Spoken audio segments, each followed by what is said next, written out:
Hey everybody, it's Macy Kate, and I'm going to be talking today about your ViewSonic panels. In the other video, you saw just how you can work with your panel standalone, how you can use it on the Android side, how you can use it with just connecting it to Wi-Fi. But another thing about your ViewSonic panels is that they also offer this incredible software. So there's a website-based version, there's an Android version that we talked about, and then there's also this Windows version.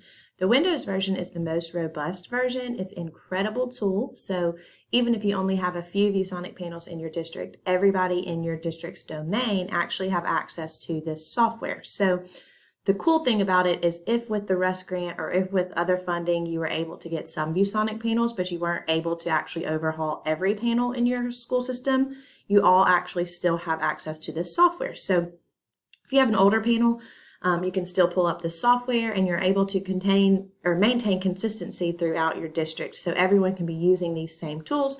And the even cooler part is that if for some reason you were sent home or if you had to go and work from a different classroom, you can actually carry your laptop or get onto another PC and access the same software. So you're not having to get used to one thing in the classroom and have to figure out a way to make something work outside of the classroom. Once you are familiar with this software, everything from there is good to go. You're able to use it and access it from any Windows PC. So in this video, I'm just going to go over all of the tools and all of the features in the MyViewboard software, really highlighting the ones that I think you'll use the most often. And there's several other YouTube videos that have just more specific directions on every tool in here. There's also the handout that will walk you through it.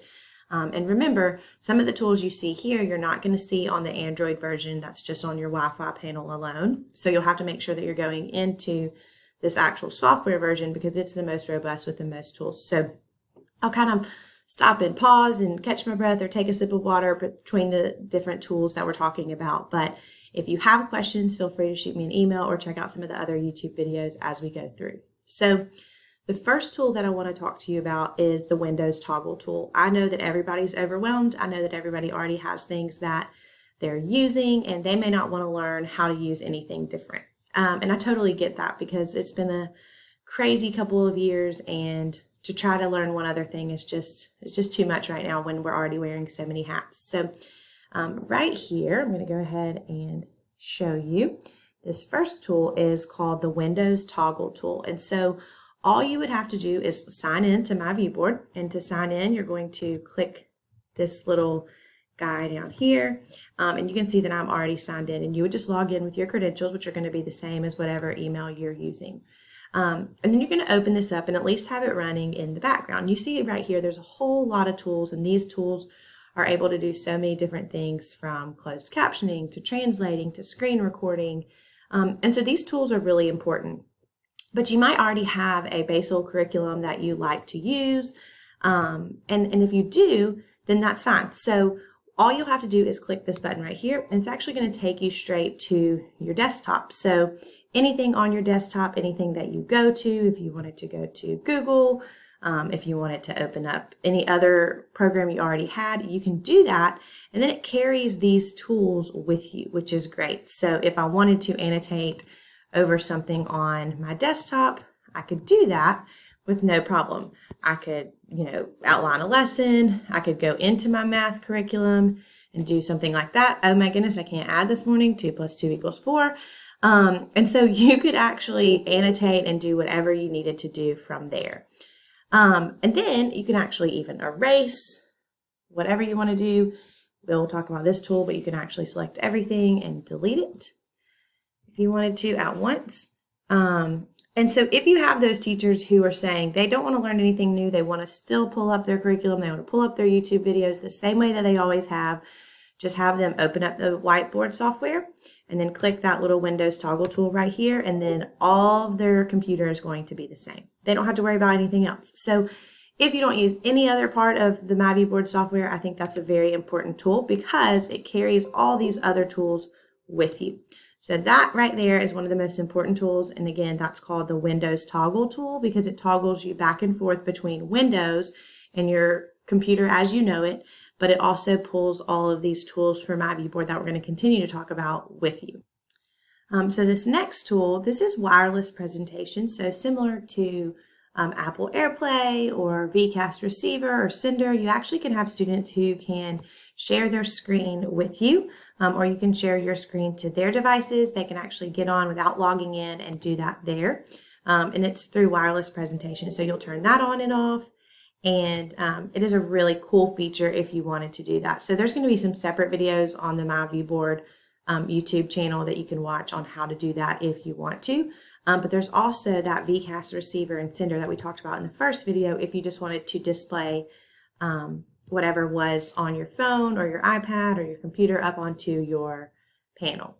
This next one we're going to come back to, but this is just screen capturing. And again, all of these icons are in your handout, but this is one of my favorite tools. So we'll kind of build on all of the tools and come back to it. But just to show you a little bit, and if you hover over any of these icons, it will tell you what they are.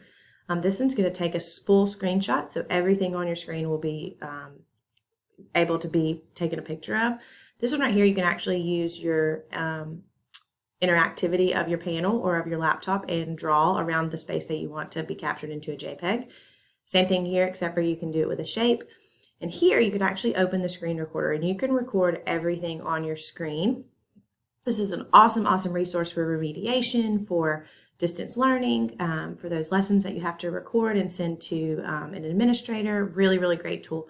And then lastly, if you just wanted your audio recorded, you could do that here. This next tool, these are the crosshairs is what we call those. And this just actually, if I click it, it'll take that toolbar to a different space, or I could actually click it and drag and drop it to a different area. If I use that Windows toggle tool and I didn't want these tools to show, I could actually click the crosshairs and you'll see they become like a little faint gray line. And then if I click them again, it's going to expand. So those crosshairs are just really cool for making sure they're in the space that you want them to be. So some teachers really teach from one side, some teachers teach from another side. Wherever you're teaching from, you can make sure that it's the most comfortable for you. The next one is just how you can share and save your different lessons, and we'll talk a little bit more about that after we get into creating a lesson.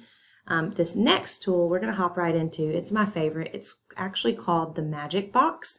I tell people all the time it's like Disney World. It is an incredible, incredible tool. And inside of this one tool is an abundance of other tools. So we're going to get started talking about all the tools in the Magic Box now. All right, so when we look in the Magic Box, we see two different gray bars. This top gray bar has a lot of tools, and then this next one is a little bit darker, and it has one of my favorite features in it. So this darker gray bar, it actually shows you your PC, so whichever computer this software is running on, and anything you have on that PC can be pulled right onto this white part, or the area that we call the canvas. So I could go to my downloads and I could pull anything that I had downloaded. So if I had downloaded something from Teachers Pay Teachers, I could pull it right from there. But the other thing that it does, which is so neat about this software, is it actually links with your cloud services. So if you're using OneBox, or if you're using OneDrive or Dropbox or Google Drive, any of the Drive services are going to be pulled right here. You actually can link more than one, which is really neat. So if I click Google Drive, it's actually going to bring up my drive, and I've narrowed it down here, but I have all of my drive files that I can go in and pull anything from. So I have a lesson that I've bought off Teachers Pay Teachers that's on common and proper nouns.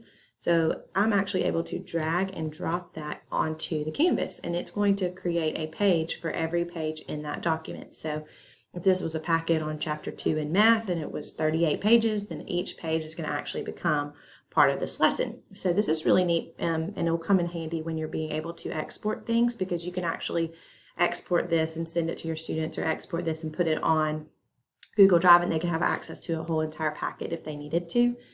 And again, I just went to that by going to the Magic Box and going to my Google Drive. And so now you'll notice that each page down here, I can use these arrows, are pages from that packet that I purchased off Teachers Pay Teachers. So I'm going to click this little lockbox, and I can actually pinch and drag this worksheet over onto the side if I wanted to be able to do that with my students. I could look right down here at this page menu, that I can actually delete these pages that I don't need anymore. Those are the pages from the beginning that I was annotating on. Right here's the answer key, and I don't want that to be part of my lesson. I don't want this credits page to be part of the lesson. So I can actually delete those. Looks like I imported it 2 times. So now I'm back to just one page. It's this page right here. And now I'm free to actually annotate on top of this worksheet. I could click it and I could have a whole lot of different options for making it bigger, for locking it in place, lots of different things there. So I have locked it. So now if I have a student that's coming up and trying to write on it, or if we're annotating over it, it's not going to move until I just click it. You'll see there's always like a little lock in the corner, and you can just unclick that and have the ability to move it. So that was right here in the magic box. I could pull anything from my Google Drive.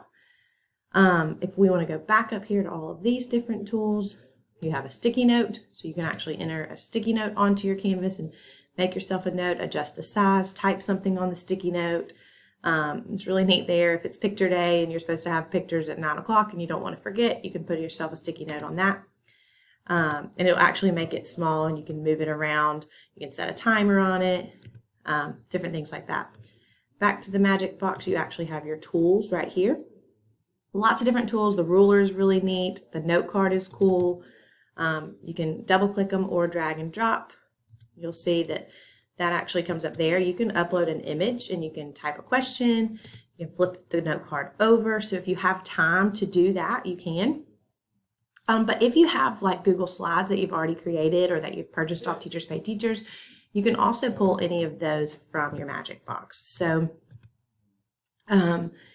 you can, and I want to mention that I pulled a Google Drive file that was a PDF, but if you had an Active Inspire file or .smart notebook file or any other platform of content-based curriculum that you've already purchased or that you wanted to be able to use, you can actually just drag and drop that right onto the canvas. We hear a lot that teachers have spent a lot of money on smart notebook files or Promethean files because that's what they used in the past, and so they don't want new interactive panels because they can't import the content that they've already purchased. And that's not true with this software. You can really import anything you want to, pull in a smart notebook file, and all your content is going to stay the same.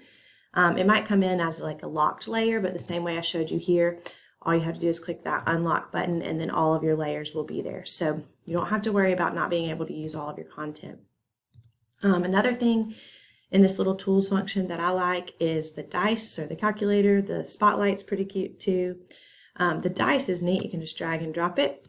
This is really great for elementary, but even up into high school, especially for making those digital learning environments a little bit more interactive. You could use the dice and roll it, and you could say the second person I see on my screen is Jackson. So Jackson, could you do number 1? Lots of different things there. You can click the dice and it rolls. Up here you can actually add dice, so you could increase the probability. You could add 3 numbers. You guys are educators, so I'm sure y'all could think of a million use cases. You actually can also change the color, which is really neat. And then if you're on a call and you're allowing students to take control of your screen, they could actually come up here and manipulate those dice as well. You can change the color of the background, eliminate the background, lots of different things you can do there. All right, looking back at the magic box a little bit more, the next one you have is a document camera. This is a really, really great tool, and I wish I could show it to you a little bit better, but if you have a document camera that's USB, it's plugged right up into your computer, and you actually would have an option here. So right here, I see integrated webcam. It's not gonna let me do it because you're seeing me down here in the corner, so too many cameras going on. But if I had an Elmo or an iPivo, it's gonna actually be right here, and I could select that. Then anything I put up underneath that document camera, I can actually use these annotation tools. I can annotate over it. I know a lot of teachers have old mailbox files that may be not digital, or they want to show a craft or something that's not a digital resource that they could share through a video platform. So they want to be able to put it underneath a document camera.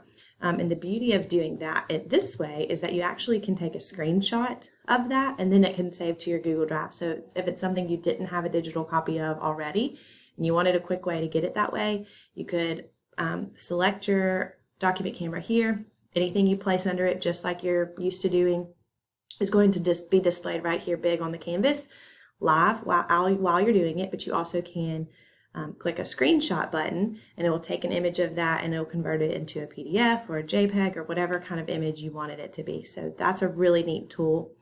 This next one is called MyViewboard Clips. It's actually going to bring up a database of content My subscription, I need to update, but it's just content that ViewSonic has created. They've had educators that